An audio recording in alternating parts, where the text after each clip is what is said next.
Masuk tak? Saya masuk lah. Nampak?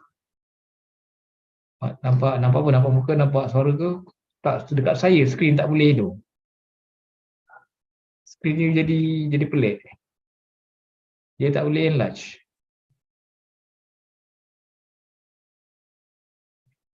Cuba awak remove saya.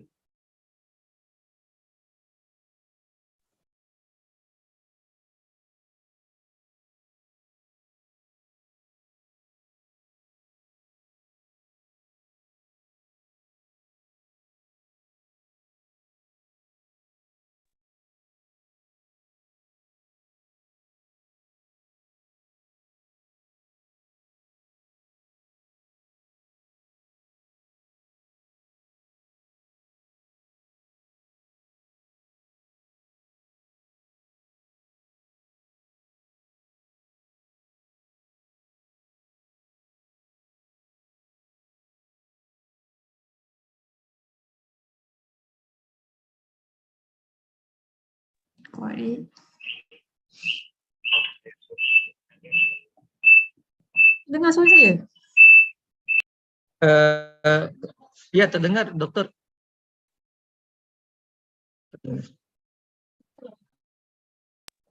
Assalamualaikum semua.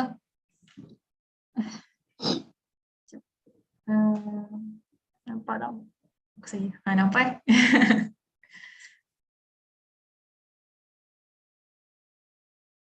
Dengar tak suara saya? Kayaknya ni gelap.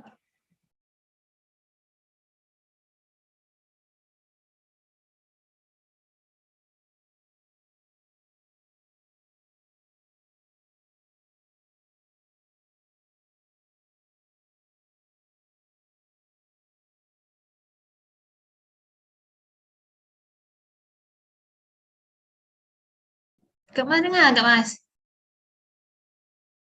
Dengar? Okay. Dengar? Okay. Alright. Okay, thank you. Bye.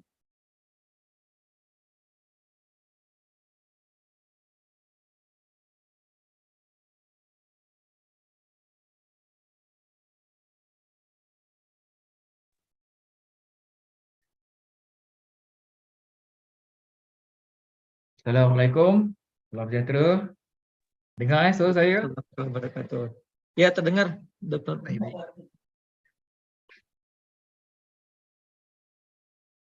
Okey.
Bismillahirrahmanirrahim.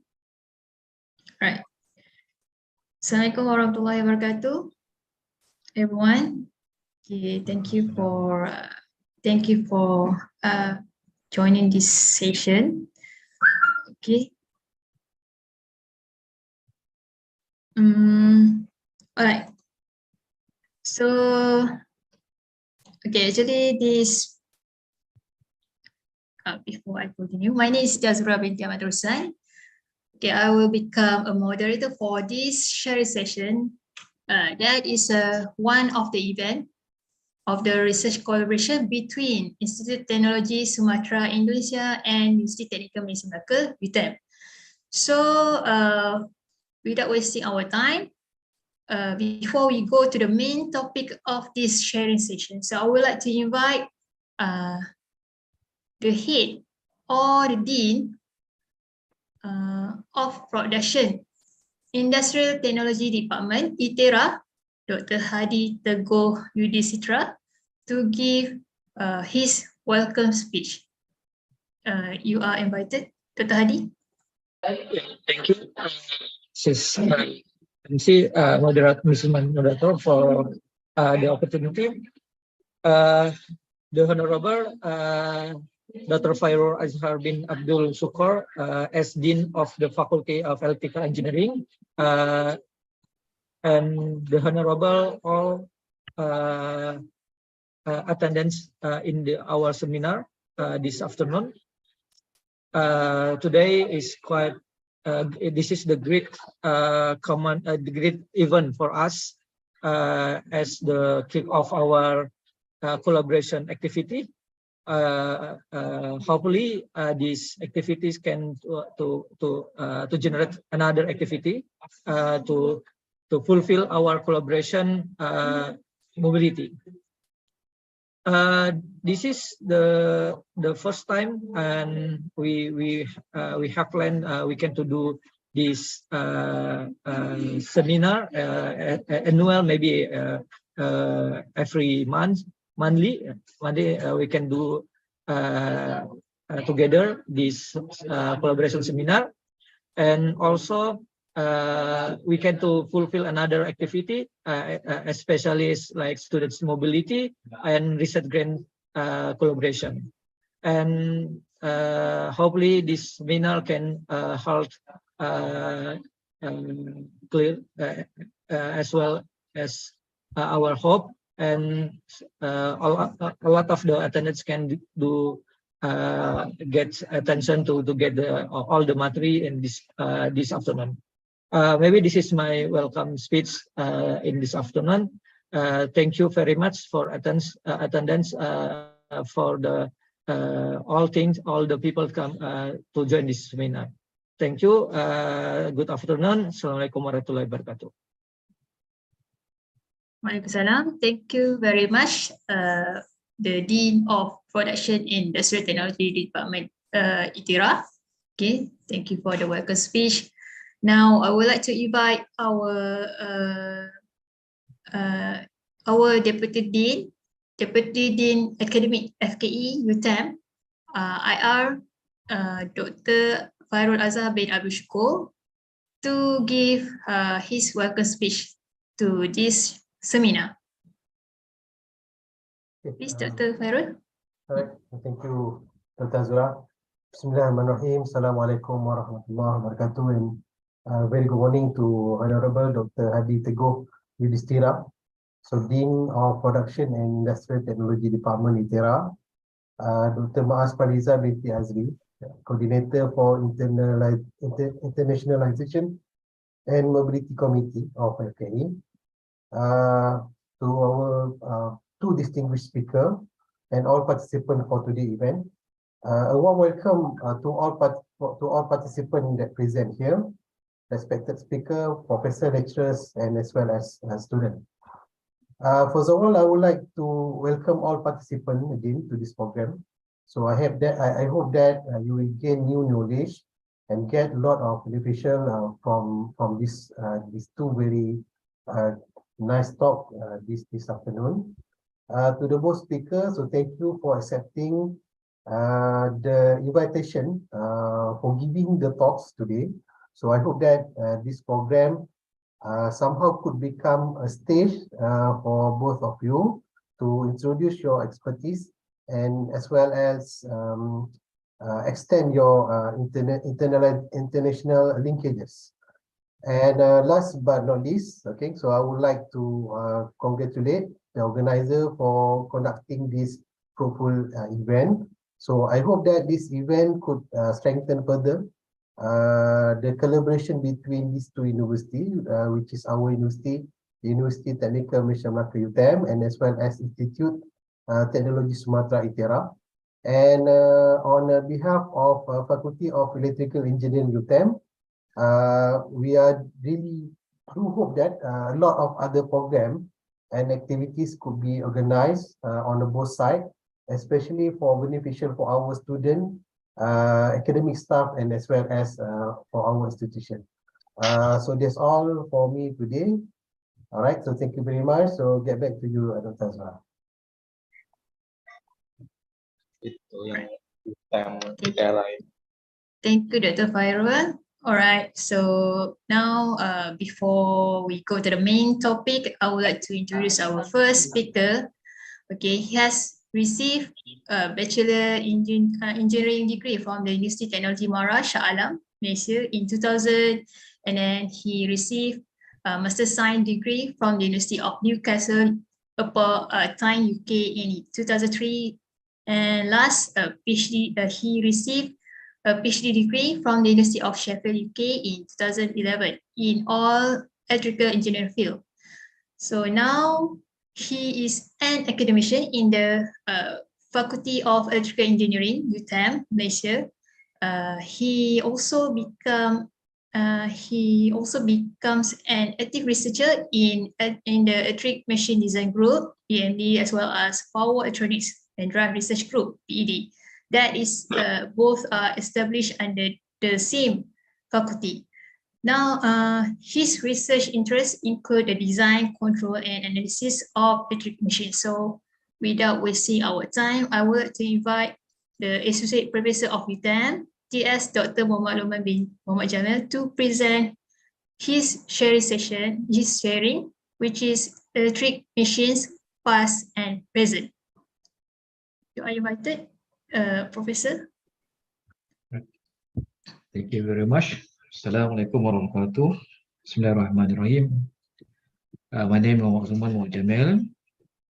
First of all, I would like to thank Dr. Hadi Teguh on behalf of ITERA and Dr. Fairul Azhar on behalf of Faculty of Electrical Engineering and the organizers, also Dr. Azura as the chairman and Dr. Keika here. To all of us, I hope that this afternoon we can have something that we can have some ideas about the electrical machine, because as we know that the electrical machine is something the heart of everything in our life. And when I received the opportunity to share my knowledge on machine, I hope that the thing that I got before can be benefit to others.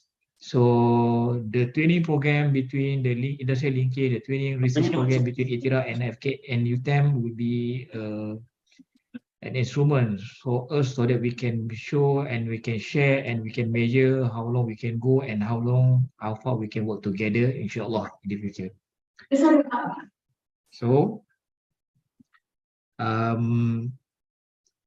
the topics in this afternoon, I hope it will be around 30 minutes, right, Dr. Azura? Okay. So I would like to discuss about the electrical machines, where I think that all of us know about this, the importance of electrical machine in our life. So we'll touch more on the past and the present technologies, but in the end, I will discuss on one of the alternative choice for the electrical machine.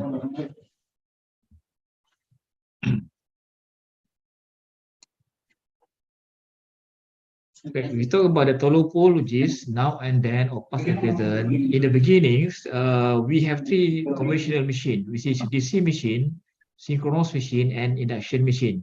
This is we call it a conventional technology, topologies or conventional technology. It's about 200 years ago in 18th centuries, all these machines have been invented. So DC machine, synchronous machine, and inline machine, they are all almost the same, but different in the operation actually, and in terms of the way how we excite the machine. And nowadays, this three machine has been improved and become more and many topologies, which we can have a different name, but it's actually an extension from the existing technologies. For example, we have here brushless DC machine. Actually, it comes from the DC machine here, and because the brushless here term represent the improvement from DC machine, and that's why sometimes we prefer to let the term brushless here, and DC machine reflect to the existing DC machine. And the other name of brushless DC machine, we call it PM machine, because the permanent magnet has been introduced in DC machine to eliminate the brush, and it become the brushless. And another machine that we see, which is quite new, not new, but it's an alternative topology, is a switch reluctant machine and the synchronous reluctant machine. The switch reluctant machine actually is a kind of motor, which is a kind of machine where there's no it's a simple, which has simple structures. There's no commutator like the DC machine, no brush or brushless, no brush and on the DC machine, and it's also called a brushless machine. But the way the machine acts depend on the reluctance difference between each position between stator and rotor in a machine. And the other one is a synchronous reluctant machine. Actually, it's a derivation between the reluctant machine of the switch reluctant machine and the induction machine. So to make it clear, let us go to the three different machine here in front of us. First, we have the DC machine. First we have DC machine here. This is, we call it DC machine, and the second one we call it synchronous machine, and the third one we call it a induction machine. In general, we have almost similar configuration in terms of design. Basically, for any machine, in the case of the radial machine, we have two parts. We have stator here, and we have stator here, and we have stator here, and then we have second part. This is a rotor. Rotor is the part where this is the rotational part, which keep rotating or spinning. The same thing here. The rotor for the same machine is a bit different because this is, we call it salient pole, and the other one is an induction machine. We have the cylindrical rotor. So basically the machine has divided into two parts, stator and rotor. Right. This is the conventional technologies that we have for a long time, and it is nowadays common to our life, embedded in many applications. For example, in escalator, in elevator, used for elevator, used for ceiling fan in as a home appliances, used in industry for conveyor, used in industry for machine drill, or many things that we can have or see before this. So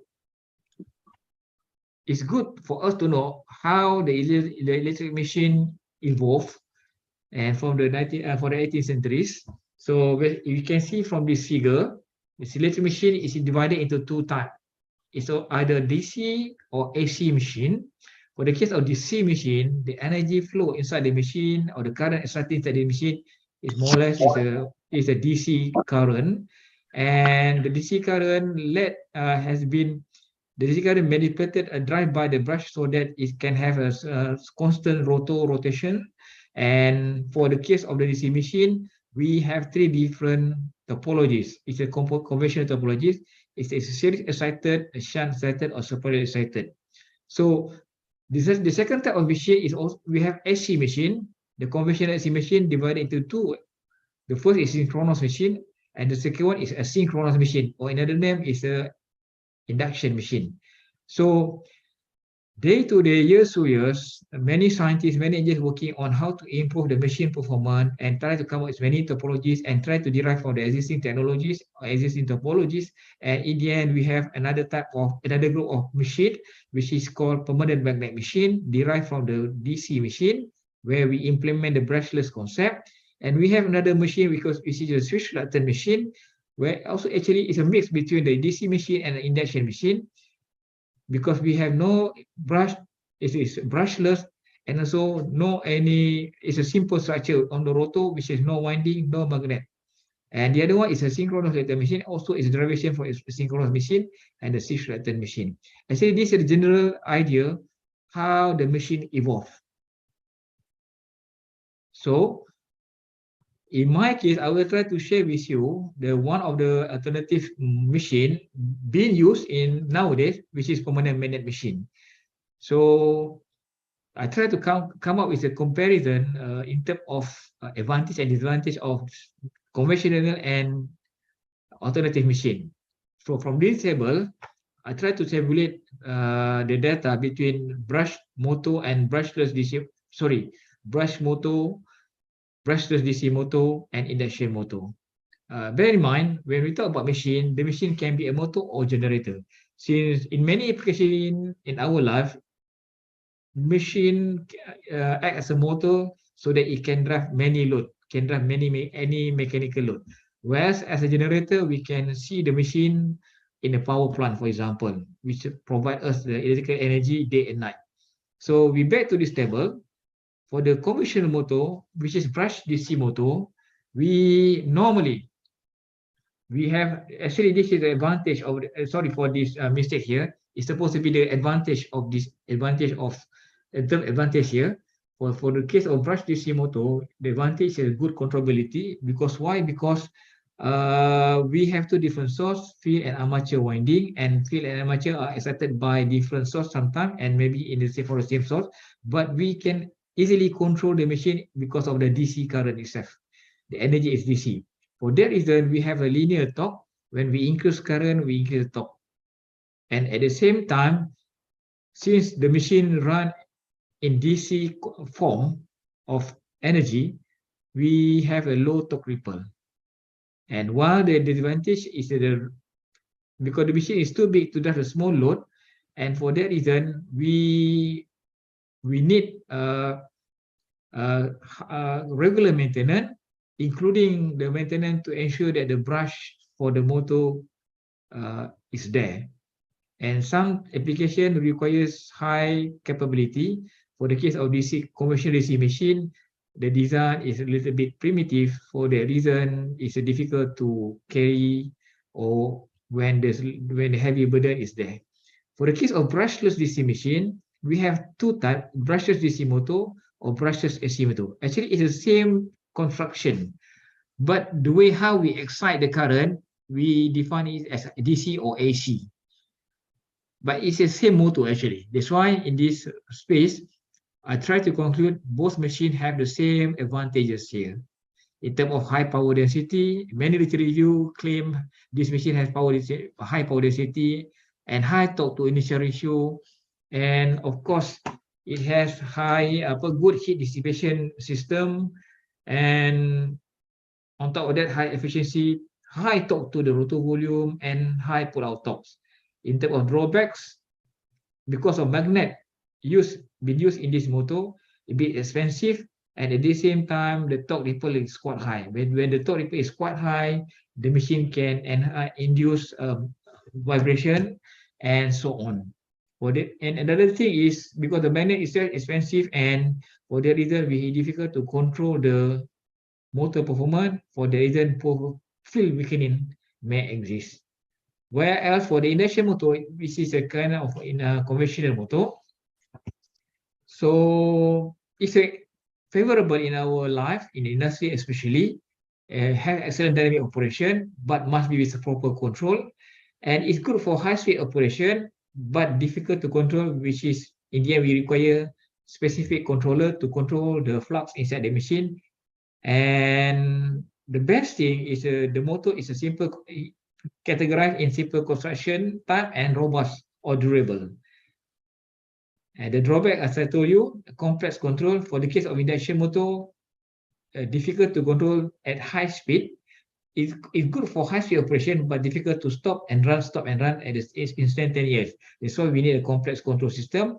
And the other thing is, when we use the induction motor as a load in air conditioning, especially, or in chiller, or any system required this machine, there's a power factor issue. Right. So back to the fundamental of electric machine, the machine can be a motor or generator, and that the machine can be the same machine but can be functioning in two types, generating or motoring. It is depend on how we excite the current. For the case of motoring, you can see here the current in, and then the voltage here is the voltage on the voltage induced on the stator winding. So this is the EA, we call it back EMF. For the case of generating, we can see here the current out, but the voltage here is the same, but we call it internal generated voltage. So this is kind of basic circuit of generator. This is kind of basic circuit of motor. Right.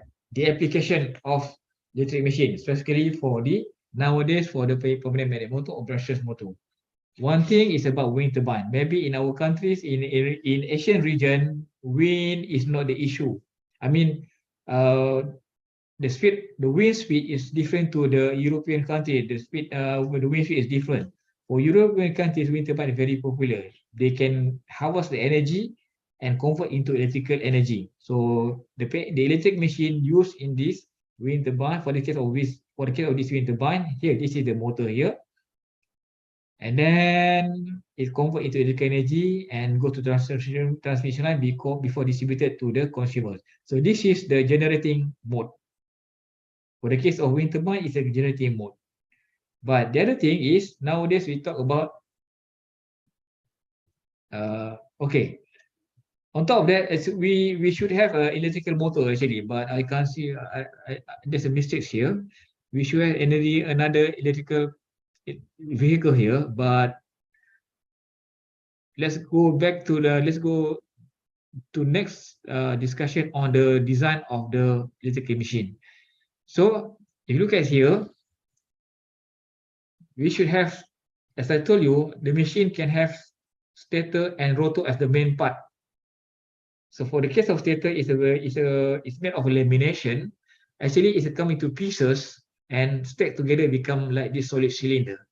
That's the reason why we cut the stator in pieces, because we want to reduce or to minimize the core loss, which is core loss come from the eddy current loss and come from the hysteresis loss.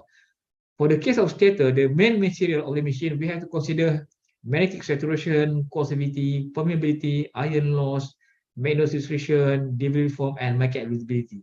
These are the things we consider when we design a machine, or when we want to design a motor. We have to consider this thing to be included when we provide the costing for the machine.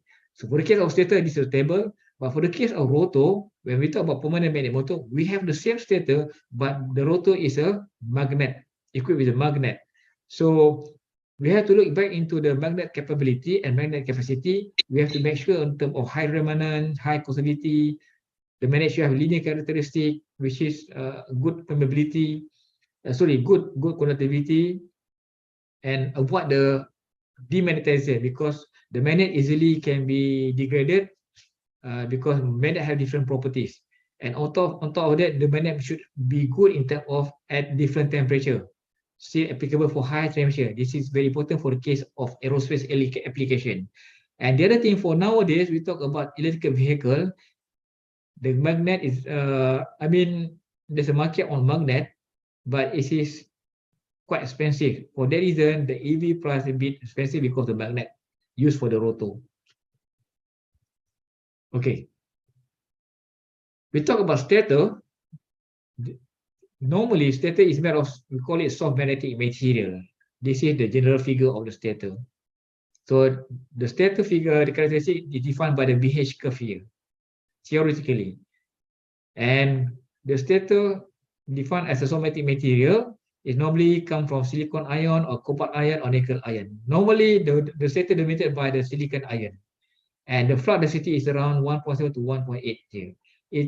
From 0, it reaches up to 1.4 and becomes saturated around 1.5, 1.6 here. That's why this we call it high the coercivity here. Okay.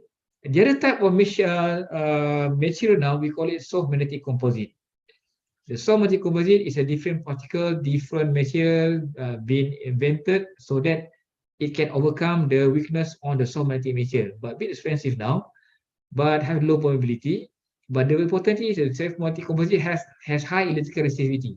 For that reason, the machine can have low core loss, and for that reason, low vibration, low noise. This is the figure to show that the soft magnetic composite. This the blue in color is a characteristic of BH curve for the soft magnetic composite, while the pink and the yellow one is a common BH curve come from the soft magnetic material. So if you look here, the blue one, the far from zero here, H ampere per meter represent the we call it the causality. That means we can enhance more force, more current, more MMF, so that the motor being invented will be less saturated and high torque density. This is from material point of view. And from the magnet, we have few different magnet. We have We have metal, ferrite, rare earth magnet, and samarium cobalt or rare magnet neodymium. This is the familiar one. People keep using this one, but the magnet itself, if you compare between these four, have different characteristics. These characteristics summarized in this table, these figures. So it's good to have the magnet have a higher flux density, 1.5, and it's not good to choose the smallest one because the machine will be less efficient. But we have to care about the price and the capability at high temperature.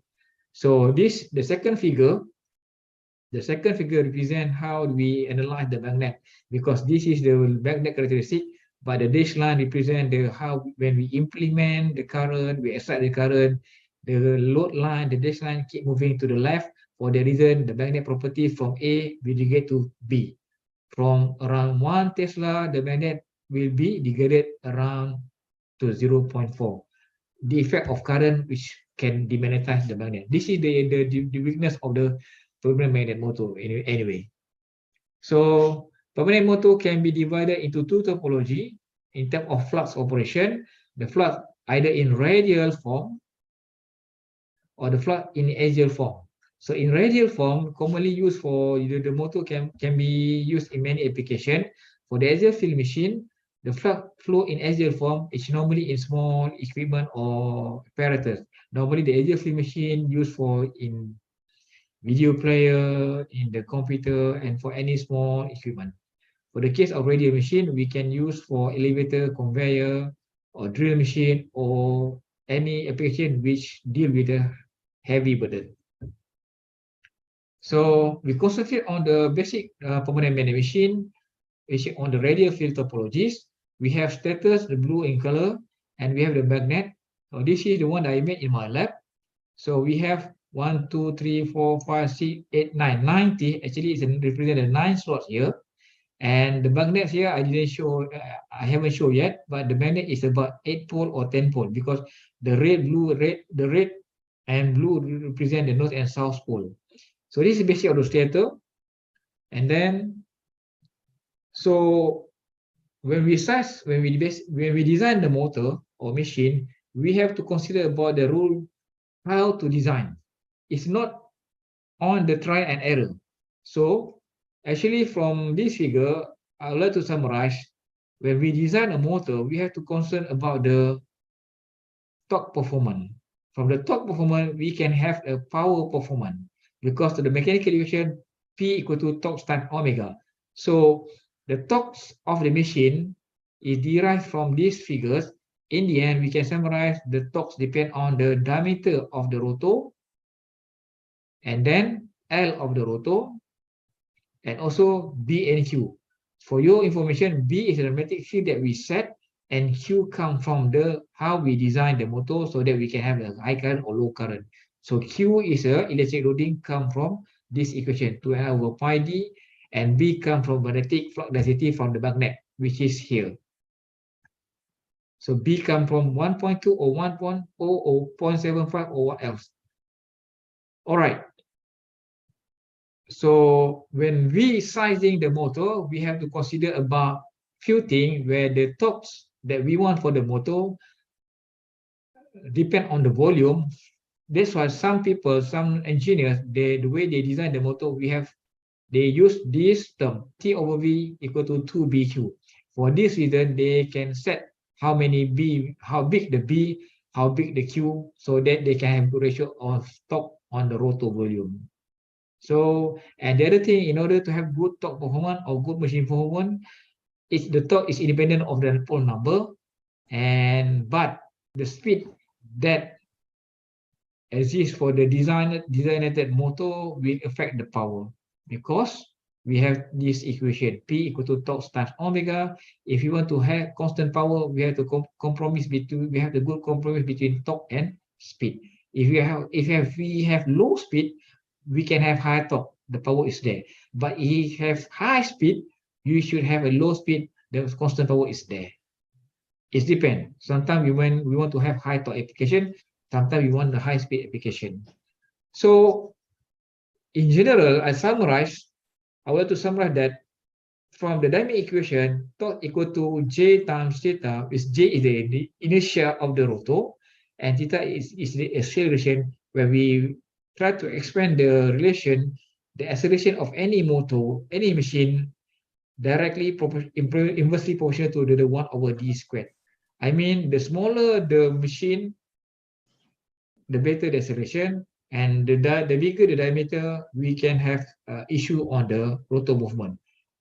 That's why, for a fast response of an electric motor, either acceleration or deceleration, the B and Q must be high. I mean, for example, we have B is about 1.4 Tesla, and we set the Q based on 2 Ni over pi d, then we can deal with the D. If the diameter of the motor is too small compared to the axial length of the motor, so we can have a thinner body, like a chalk. But when the motor has a longer axial length, which is in terms of size bigger than the diameter of the motor, then we have issue in terms of mechanical stiffness. For that reason, the motor easily can be broken.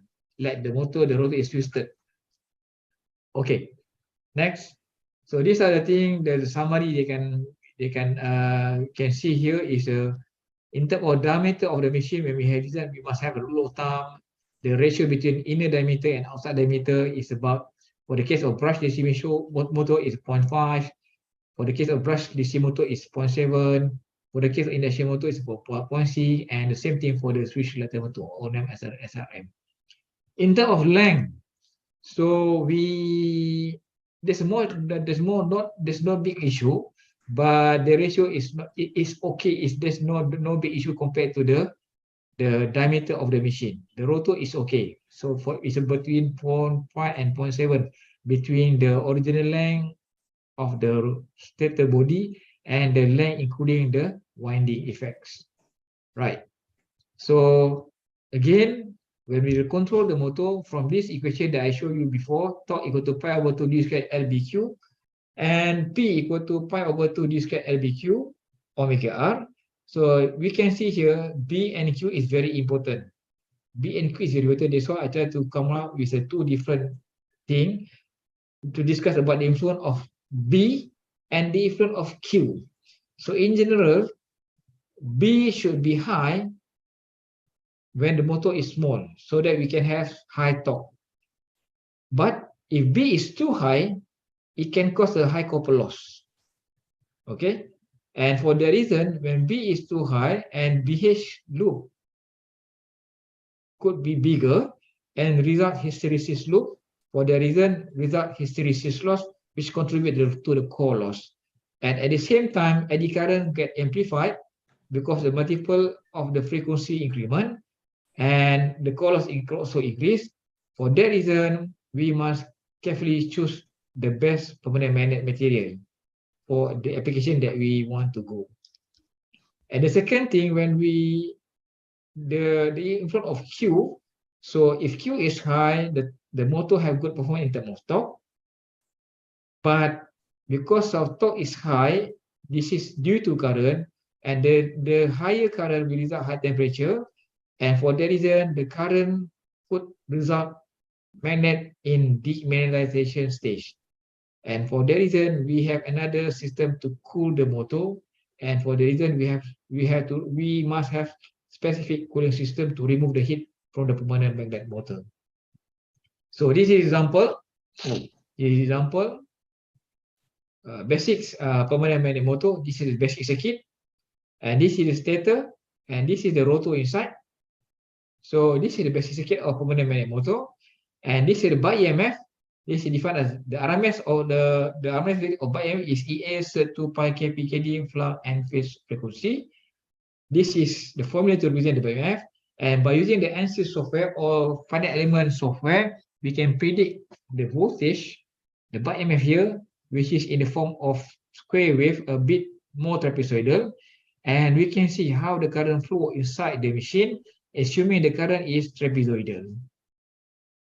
So this is the current IA, and this is by EMF exists, and then this is we call it 120-degree commutation, and when the current is in phase with the voltage here, we can have good torque performance.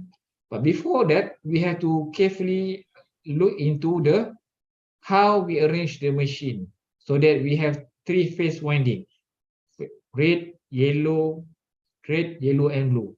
That's why we have to comply these 2 conditions. For any machine, the resultant EMF vectors of each phase must be electrically 120 and 240 degrees. That means from these 2, phase A, the axis of phase A must be 120 degrees to axis of phase C and phase B. The same thing for here. Phase A is here. The axis of phase A must have 120 degrees to another phase C and 120 degrees to another phase B. This is the meaning of the statement. And second thing, if the coil is for one winding, there must be multiple coils. The displacement of angle between coil EMF must be minimum. So try to come up with the minimum. For the case of this 9-slot motor, 3 coils should be close to each other, so that we can have a one trend of one phase, one trend of one phase, one trend of one phase. The same thing here. One phase, the trend of one phase, identical trend of another phase, and the same thing for another phase. So this is different. Anyway, the vectors for the EMF vector for these 2 figures are different because this is the machine has 9 slots.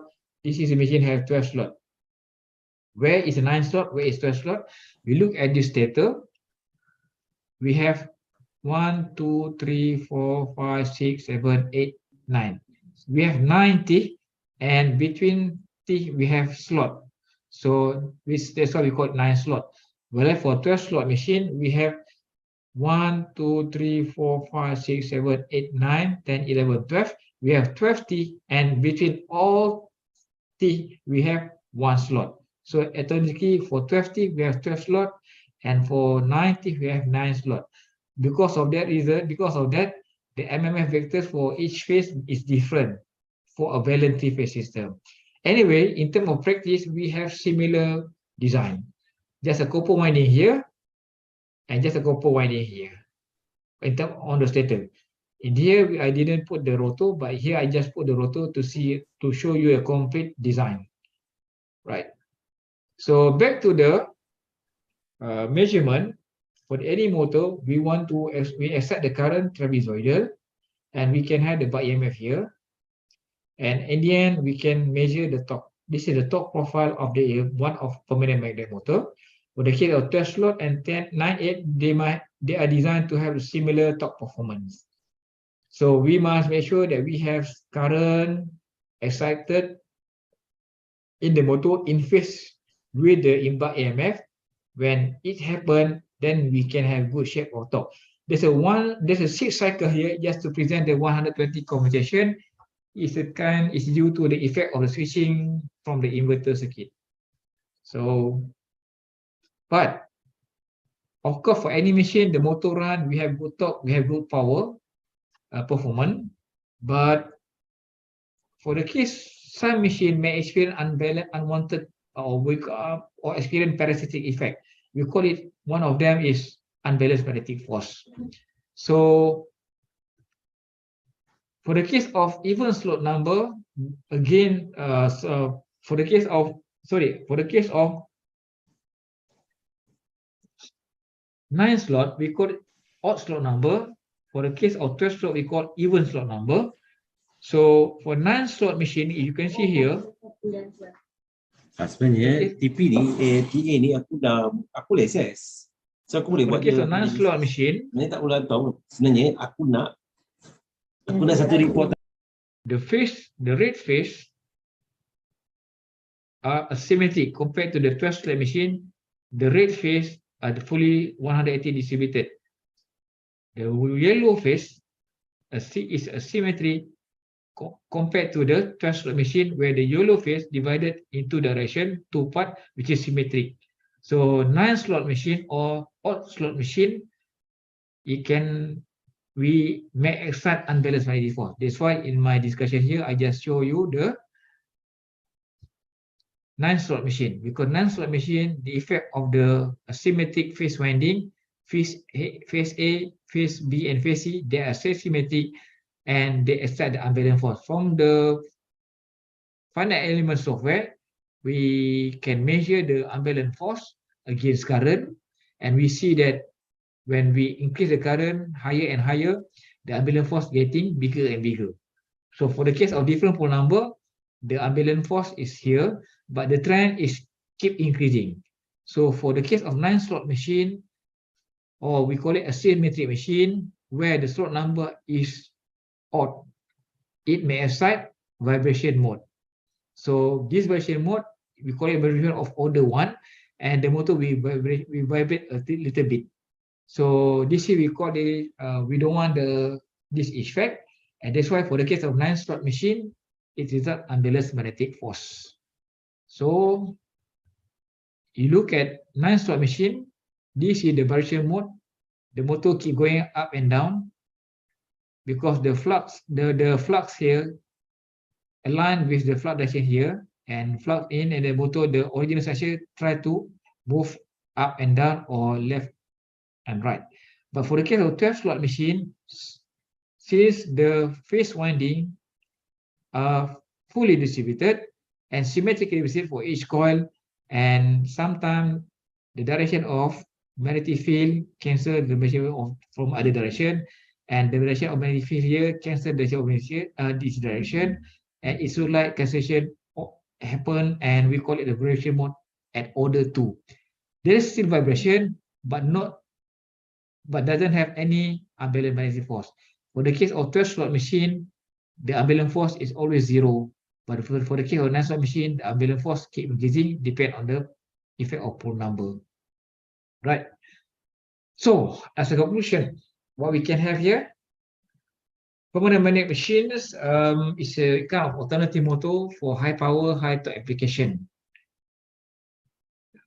On top of that, now people start back to machine which has no permanent magnet because of some reason.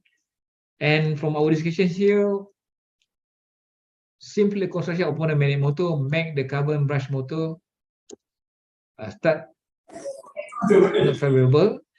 And in terms of status, design, SMC become alternative for the SMM or soft magnetic material.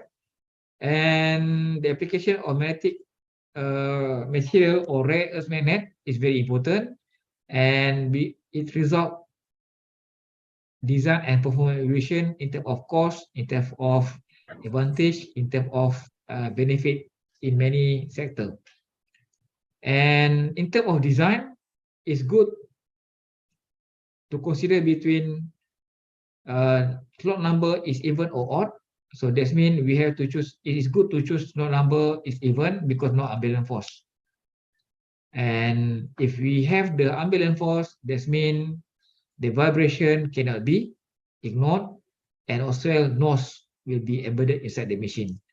I think that's all for me. I'm very sorry for any inconvenience. I would like to pass back to Dr. Azura.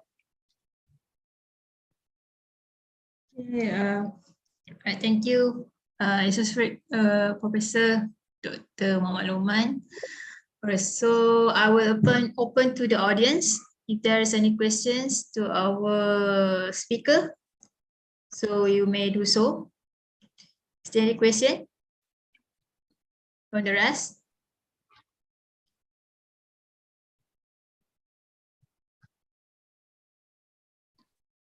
Okay, so there is a one question from the chat.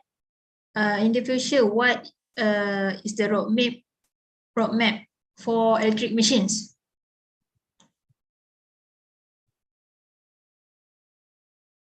Doctor?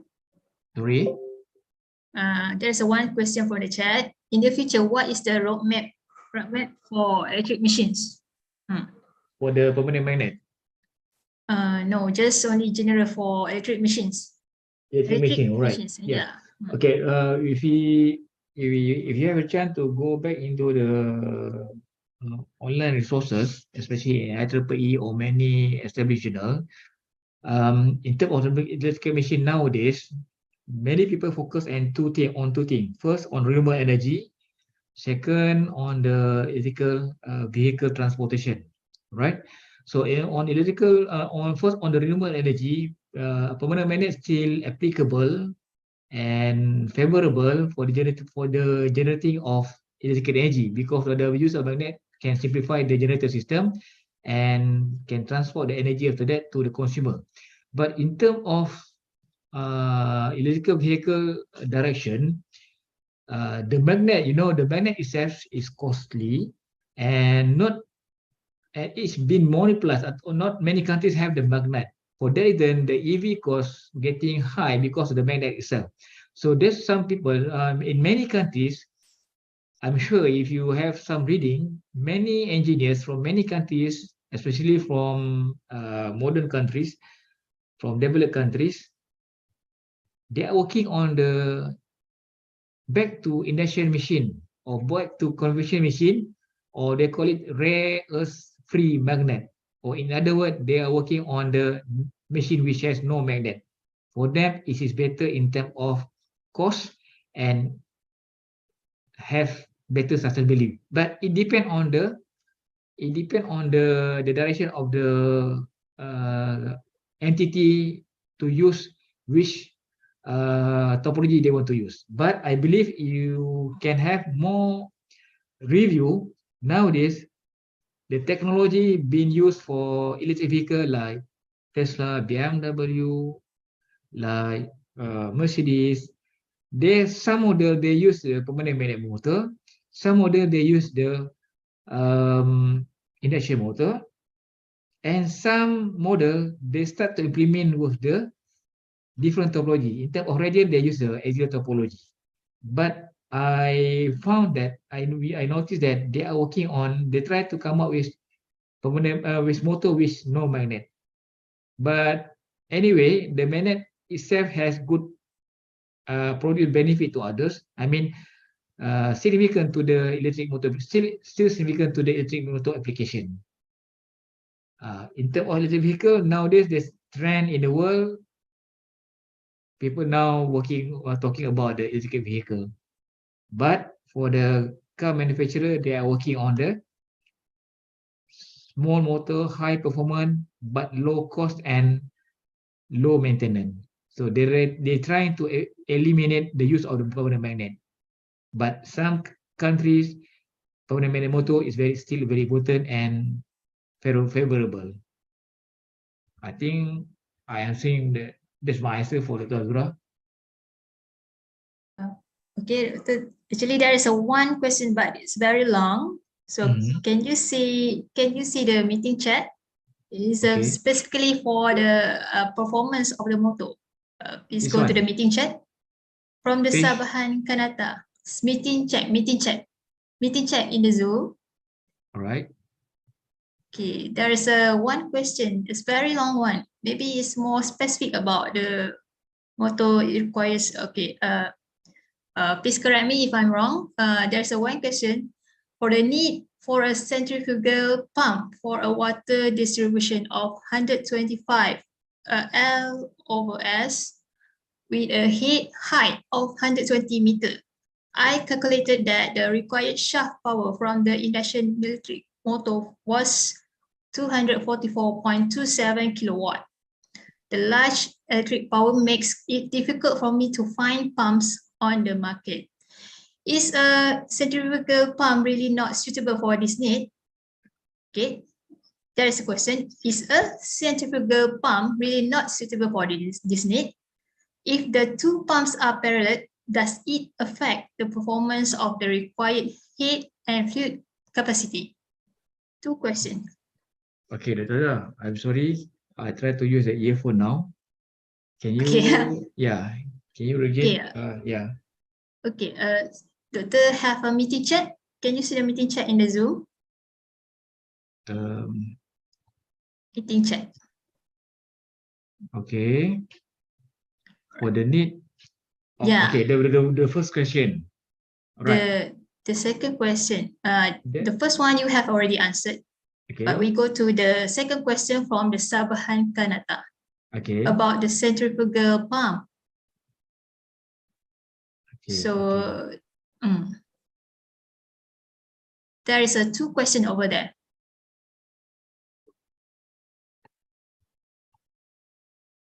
Okay. So thank you for the question. For the second question, I think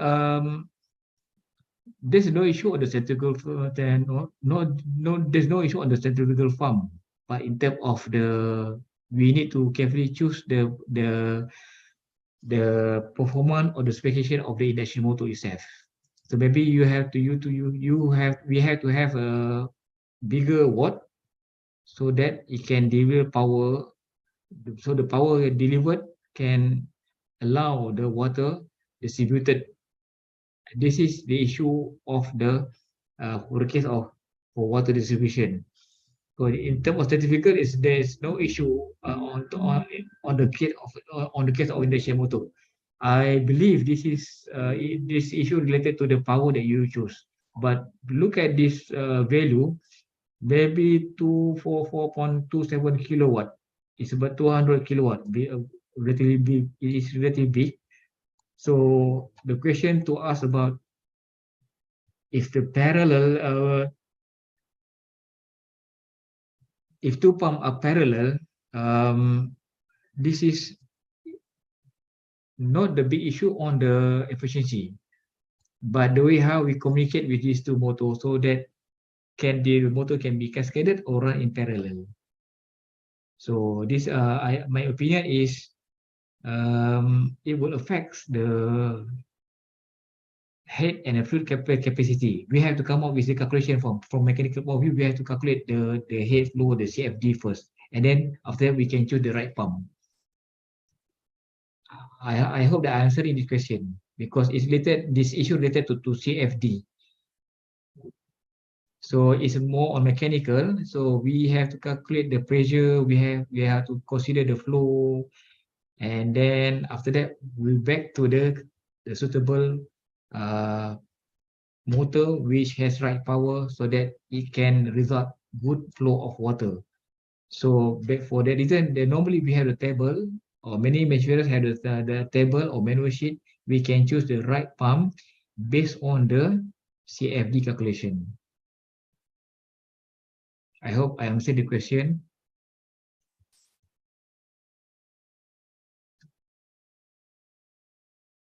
Okay, thank you. Thank you, Dr. Oman. Okay, thank you, Prof. Is there any question for the rest? Okay. Dr. Siti, have Yes. another question in the chat. All right. Okay. So there is one question, Prof. What is the effect of high harmonic currents to the generator performance when the generator is connected to the linear load like thyristor rectifier? Okay, this question, I try to not to touch more on the converter side, but we're talking about the harmonics current. When the generator itself, when we distribute electrical energy from the winding side, we have to make sure that the winding is fully distributed, and then the signal being delivered to the load is in sinusoidal form. So when the sinusoidal, the current is not sinusoidal, of course, it induces harmonics.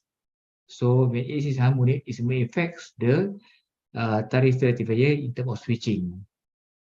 So this affects the system of the next stage after the generator itself.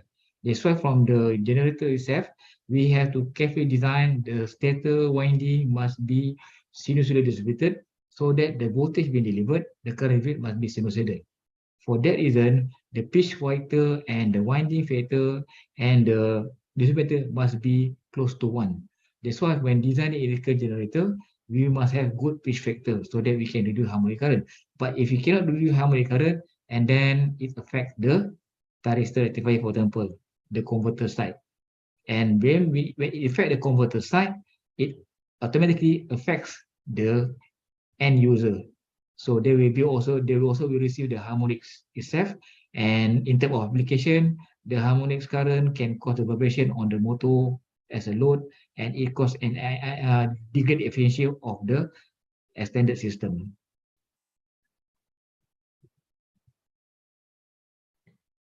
Okay. Then any question for the rest? Right. So since there is no question, so we will move to we'll end for the first session. For the first speaker, okay. Professor Dr. Muhammad. So thank you very much. Thank you. For your sharing with such a good information, okay, about the ITERA missions. Hopefully, all of us can get the same understanding and the knowledge about this topic. All right. Thank you very much, Professor. Yeah, thank you very much. Thank you all. See you again. Assalamualaikum warahmatullahi wabarakatuh. Assalamualaikum. All right. So,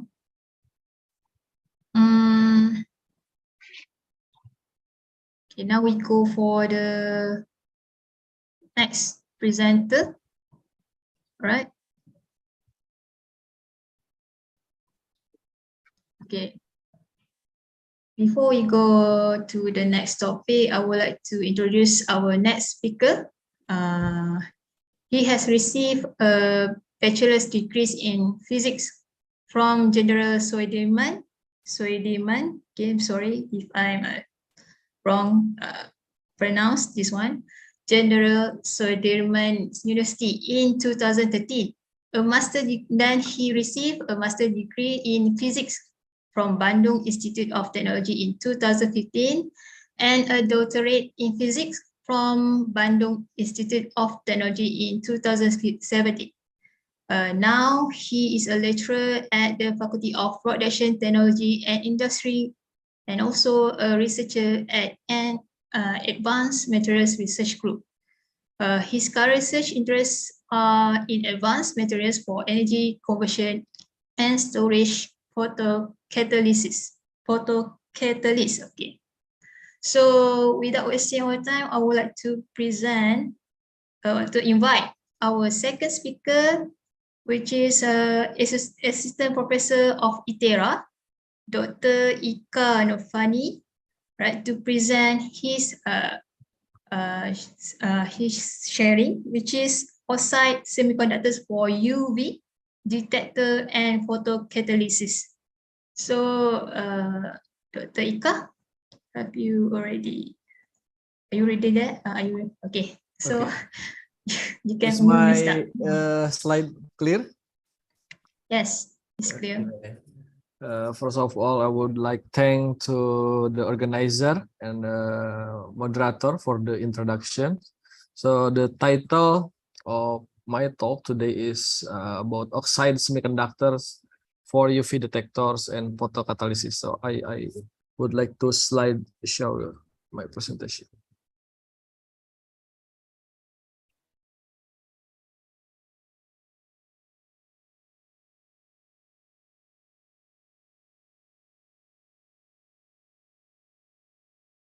Okay. So this is the title, and my name is Eka Nurfani. I'm from Department of Materials Engineering, Institute of Technology Sumatera. So today I would like present my research. Actually, this is from 5 years ago. So I divide into two parts. The first part is about semiconductor UV detector from thin film to one-dimensional structures. Maybe mostly I would like talk about UV detector. Okay, this is the outline of the presentation. So the first we will start with introduction, and then we next about the UV detector, and then material for a UV detector, and then the fourth is new types of UV detector, and the next I would like explain about our research topic, and then the last is summary. So let's start with introduction. So we know that ultraviolet radiation is about 10% from solar radiation, which is influence human life. So there is some advantages from UV radiation, such as for synthesis vitamin D, kill the germs, and prevent the rickets. However, there is some disadvantages from UV radiation, such as causing cataracts, skin cancer, and premature aging. So this is the spectrum of our solar radiation. This is the UV. The wavelength is below 400 nanometer. So since the intensity of UV radiation has become alarming due to the enlarging of the ozone holes. I got the report from materials today at 215. So that's why the study about photodetector is important. So there is another application for UV photodetector, not only for monitoring of ozone leak, but also for flame detector in the communication, and also early missile detection. For the application, there is desired features for the photodetector, such as high stability, high sensitivity, and high signal to noise ratio. So there is several configuration or structures or the material to get a photodetector application. The first is MSM, or metal semiconductor metals. Semiconductor here is for active layer, and then we also have PN heterojunction. So the PN heterojunction consisting of a P-type semiconductor. Here is, for example, is gallium nitride, and then N-type semiconductor here. So the junction is play an important role. And then the third is field effect transistor structure. So we have source, drain, and gate, and also the active layer. So this three is common for photodetector structures. And then here we choose metal semiconductor metal, or MSM photodetector, because it is the simple structure with high sensitivity and responsivity. So mainly in our work is focused on metal semiconductor metal structures. So and then we start with UV detector.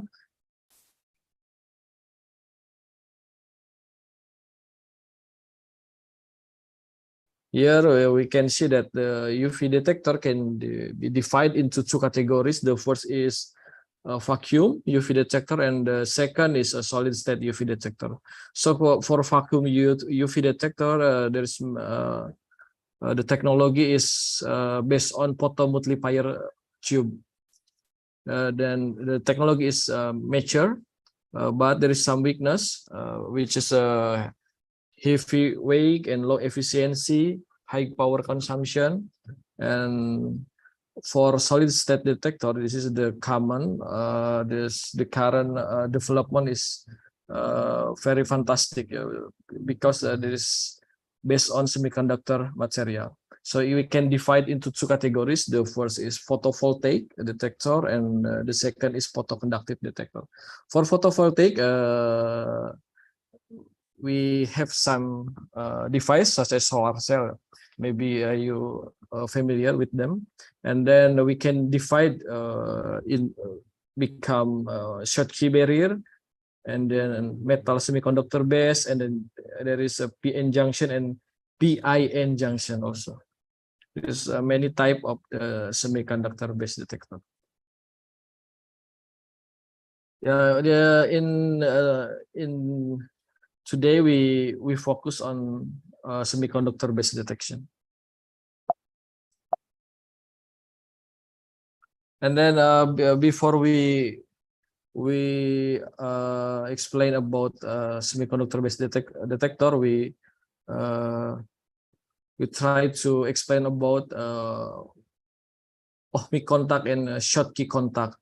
What is the difference between them? So normally in ohmic contact, so the IV curve or current voltage curve, there is linear curve, right? So in Schottky contact, maybe you're familiar with diode. You can see there is no non-linear curve. This is the Schottky barrier. The Schottky barrier can be expressed because the current cannot flow freely. There is some resistance in the current flow.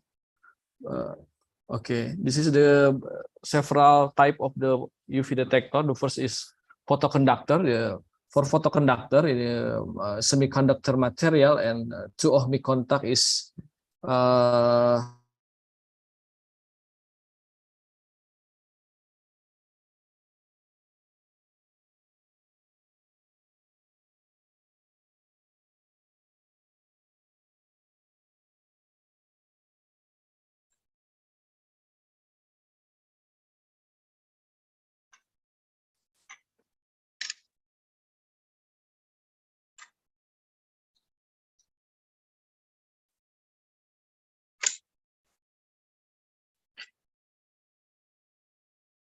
Latika, are you there? We can't hear you. I think he has problem with the internet connection. I Okay. will try to confirm to him. All right. Wait.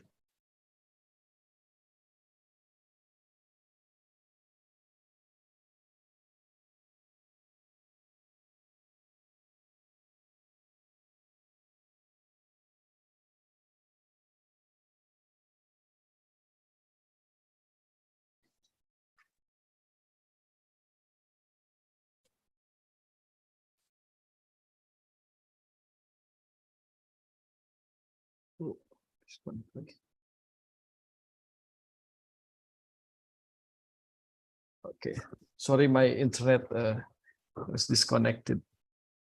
So I will continue. This is different from the ohmic contact. So there is some barrier here. So the current cannot be flow freely.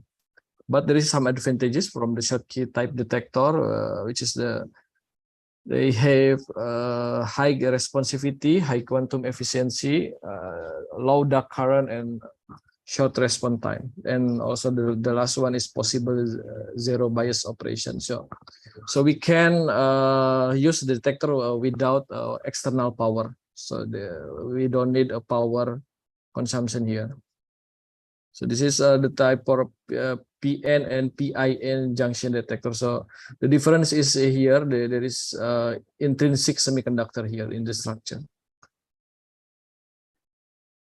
Okay, this is the feature important parameters for UV detector.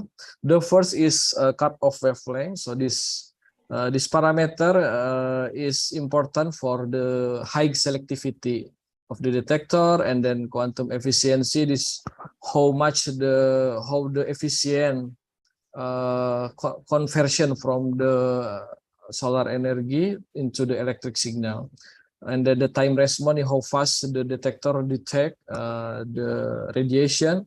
And then this too is important as well for the sensitivity, because the dark current and photocurrent is direct parameter to calculate the sensitivity, because sensitivity is ratio between photocurrent to dark current. So the next is I would explain about the semiconductors here. So we can see the difference between some kind of material based on energy band diagram. The first is insulator. Insulator has a large gap between the valence band and conduction band. That's why the current is difficult to move in the insulator. Mainly ceramic or polymer. And then this is the semiconductor. This is our topic today, which has a shorter energy gap. So the distance between valence band and conduction band is very short. So we can tuning the property by using this band gap. And then the last is conductor. And normally we found in metallic material. So there is no gap between valence band and conduction band. So that's why the current is easy to move in the metal. So this is the I would like to explain about exciton. The exciton is important in the optoelectronic field. This is the exciton is a bond state of electron hole. So if we have electron in the valence band and then we excite the electron with some energy, for example, thermal or photon, so the interaction between electron and hole, we call it as exciton. So in the optoelectronic, this is an important parameter. And then this is the in UV detector. There is some material such as metal oxide, nitride, and silicon carbide. Here we focus only on the metal oxide semiconductor. This is the example. People use the metal oxide for the UV detectors, such as zinc oxide, titanium dioxide, tin oxide, and etc. Okay, this is the example for metal oxide photodetector. Here we use zinc oxide on the I2 coated glass substrate. So here we can see the current versus time. So we can see here the lowest one is the dark current. So the condition is dark, and then if we illuminate the sample with UV radiation, so the current is vastly increased. Here we can see that the material is very sensitive to UV radiation, and then by change the bias voltage here, we can see that the higher bias voltage produce the higher photocurrent here. So this is the 5 volt is higher than the another bias voltage. The next is a nitride photodetector. We can see that in nitride photodetector, nitride is, for example, gallium nitride is very good for photodetector because there is has band gap around UV range around 3.3 electron volt. And we can see here that if we dope the gallium nitride with aluminum, the band gap increase. Here we can see from 3.3 until 6 electron volt. So the material become transparent, and also here the cutoff wavelength become decreased. It means the energies become higher. And then if we see in the responsivity also is different for gallium nitride and aluminum gallium nitride. So because the band gap is shifted to the lower wavelength, the responsivity also shift to the lower wavelength. So we can use this dopant to shift the selectivity of the detector. Okay, the next is about a new type of UV detector. So in hybrid nanostructures, so we can combine our oxide semiconductor with metal, for example, polymer and another material. So the second is self-power UV detector. So we don't need an external bias or external power to use the detector. So this is that's why the name is self-power UV detector. And the last is flexible UV detector. So the flexible UV detector is used for wearable devices. This is for example for hybrid nanostructure UV detector. They use titania and zinc titania nanowire based detector. If we see that there is the response time, and then there is the dark current versus photocurrent, and we can see here that in the figure D, we can see that the wavelength 320 nanometer is the best one. So it means the selectivity is very high for this type of detector. And then the next is cell power and flexible UV detector. So here the device is flexible and also the cell power, because consisting of N-type and P-type material here. So if the condition is dark, there is the IV curve is a normal, show normal resistance. But if we illuminate the sample using UV radiation, so the IV curves show different behavior. So the if we focus on the zero bias voltage, there is some current here. So that's why the name is self-power photodetector. So we don't need external bias to run or to use the detector. So this effect is similar with a photovoltaic in a solar cell material. This is our works about UV photodetector. So I will share some of them here. Mainly we use zinc oxide material for photodetector application. So the first is zinc oxide has 3 crystalline phases. The first is rock salt, the second is zinc blende, and wurtzite. Here wurtzite is very stable. With this is the hexagonal unit cell with lattice parameter for wurtzite, and wurtzite hexagonal has a band gap around 3.4 electron volt. The band gap is almost similar with gallium nitride. This band gap is in UV range. And also zinc oxide has high exciton binding energy around 60 milli-electron volt. So the exciton is stable even at room temperature.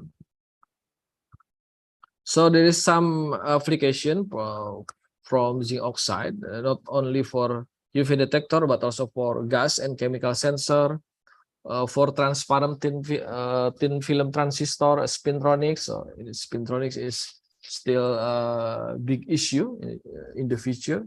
And also water splitting, and glass is usually in optoelectronic device.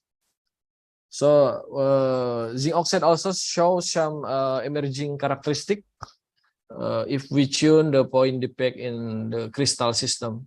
So zinc oxide also can show room temperature ferromagnetism, so strong magnet in room temperature, and then multiferrocity and exotonic screening effect.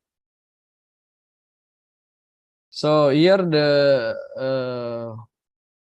photo detection mechanism. So how photo detector work, I explain here.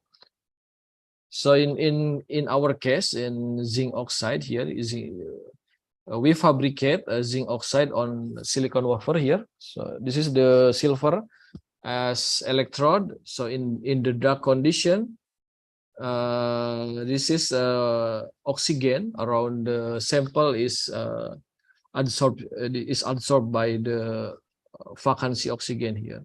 So when the oxygen absorptions occurs, there is some barrier here. Barrier. So the barrier is block the current from the electrode to the another electrode. So that's why in the dark condition the current is very low, because there is some depletion region to block the current.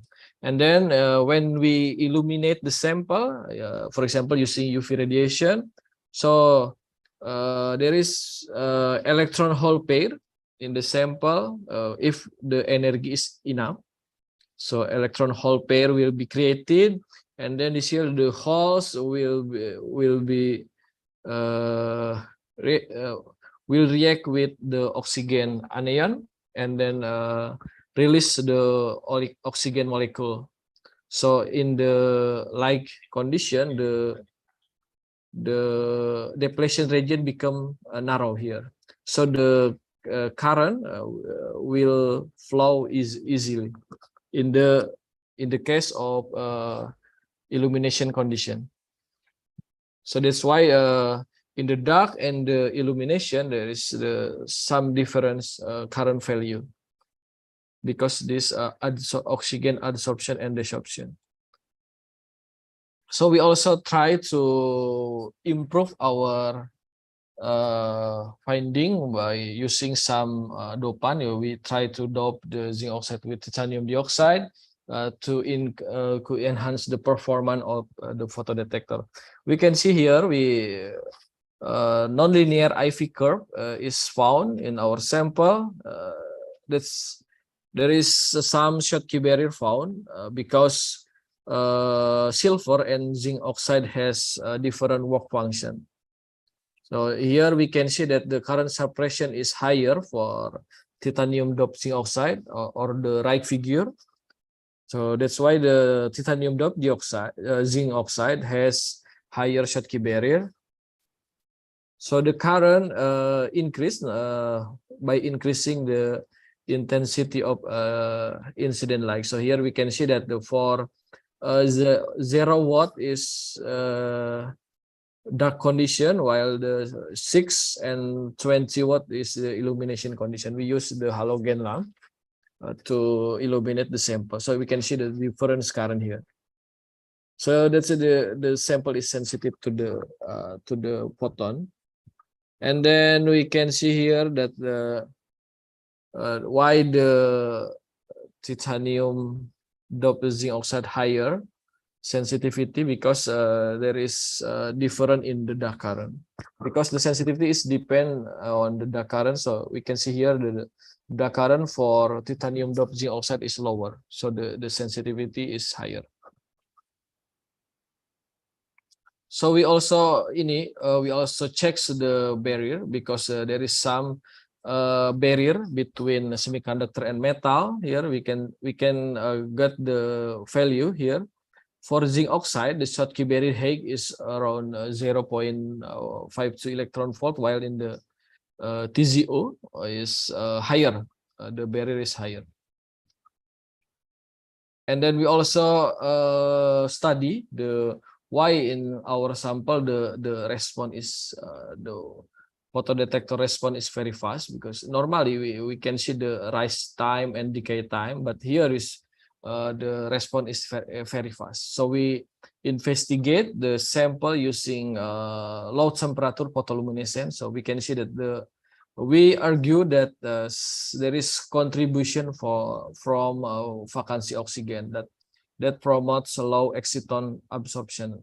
So the result why in low photocurrent and fast response photodetector. It is also this result is we publish this result.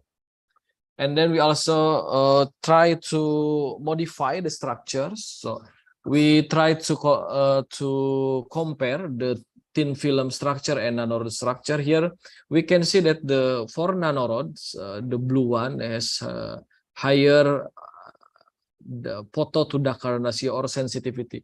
The sensitivity is more than 300 times better for nanorods.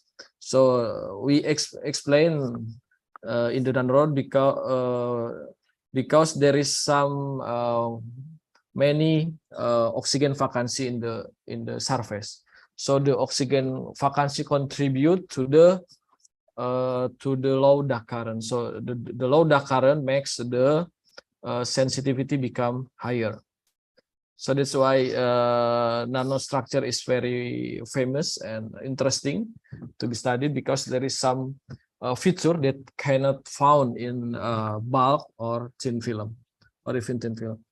And then the next we try to study the effect of substrate temperature. So we can see that by increasing the temperature, the sensitivity is also increased here. From the figure we can see that the temperature of 500, maybe the crystallinity is increased in this temperature.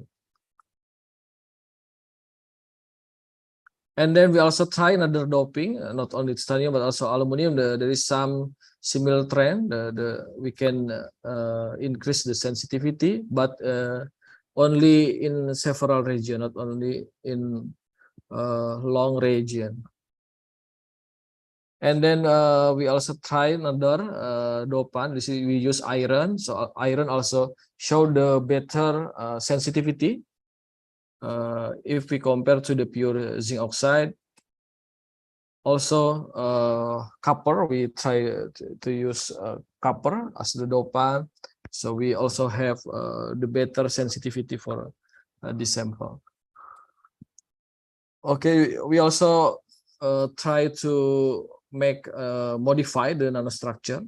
So again, we found there is some unique feature for the nanostructure, for example, nanorods, because there is some high surface to volume ratio.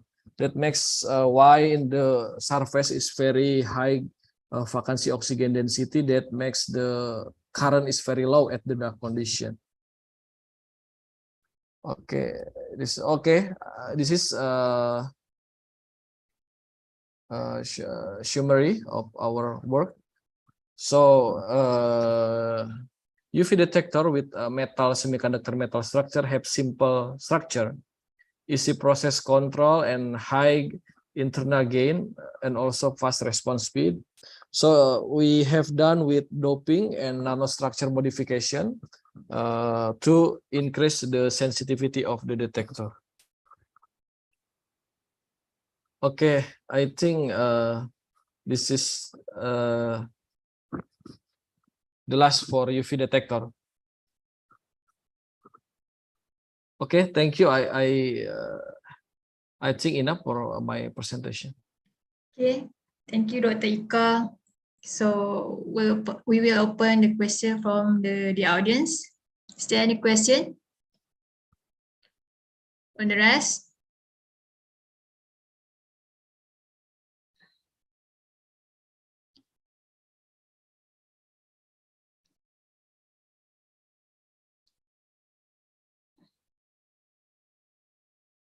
Okay, is there any question?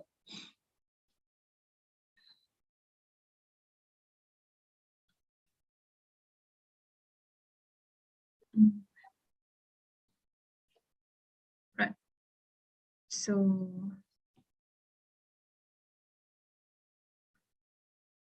okay, Dr. Ika, we have one question from the chat. This research is which level?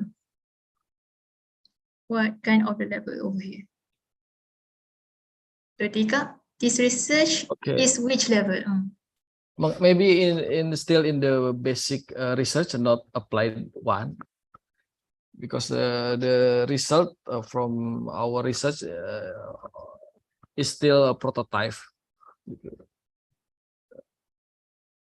So maybe still in the basic research, fundamental research. Okay, fundamental research. So there is no any application for this one yet, isn't it? Yes, yes. It's still concept, but in the future, I want to apply for some, for example, for this one is for the flame detection. Yeah, it's mainly for flame detection in the future. Okay. So there's another one question. Do you have any collaboration with industry about your research? Not yet. Yeah. Not yet. Yeah. Okay. Okay. So anyone else? Yes. There's one comment. This is a good research actually. Oh, thank you, thank you. Okay. Is it relate with the solar PV? Is that this material is used in the solar PV cell? Yes, yes, yes. Jadi we also can make a solar cell from this structure, from our structure, but we still optimize the mainly in the p-type because we have some problem with p-type material. So we try to improve our p-type, and then we can make a PN junction for example, for solar cell. Okay. So anyone else? The rest? You have question? So since there is no question, okay, thank you very much, Assistant Prof, for your sharing. I hope that it can be a good understanding for us. So before that, all right, I would like to inform all the audience, please fill in your attendance by using the link that I have given in the meeting chat. Okay, please do so. This attendance will be arranged by our organizer. Okay, and then last, we want to take a picture for the rest of us. So please turn on your camera. All right. Okay. All right. So, where is the? Zura, Yeah. you already sent the link attended in the chat? Yes, already. Yes. So, Okay. Double check. Okay.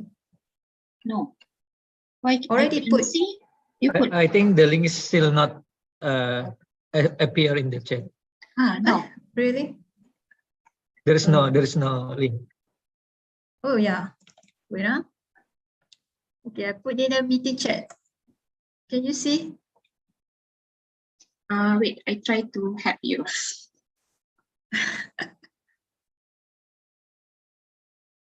Wait, wait.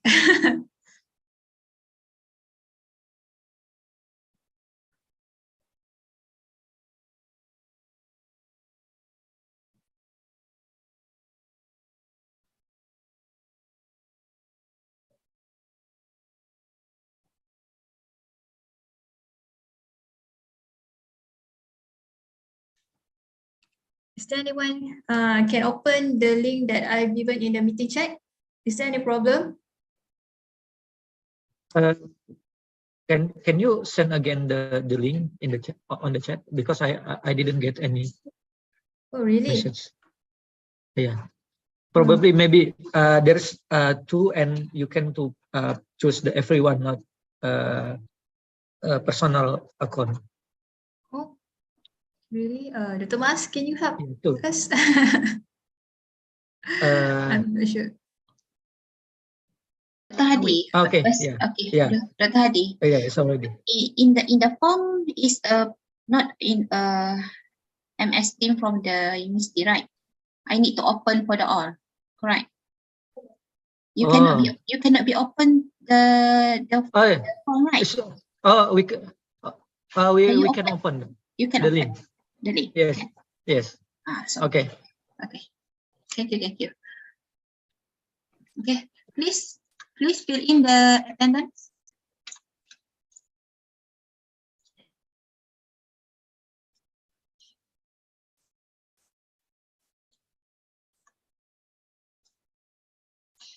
Okay, thank you. For the last, can open the video to take the picture.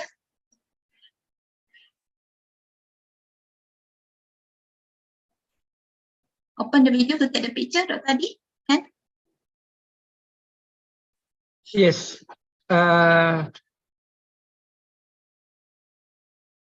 Is it okay? Maybe another participant can open. Can open the video. Camera. So Yeah. how to see the all participant? Your technical team can you can put you can click the bottom the side right, the top side right. Okay, and the This is view. a view. Full A view, screen. and then you can choose gallery and not speaker but gallery. Oh, gallery. Okay, good. Gallery. This is gallery. Okay, understand. Okay, good. Thank you. Okay, smile. 1, 2, 3. Smile again. 1, 2, 3.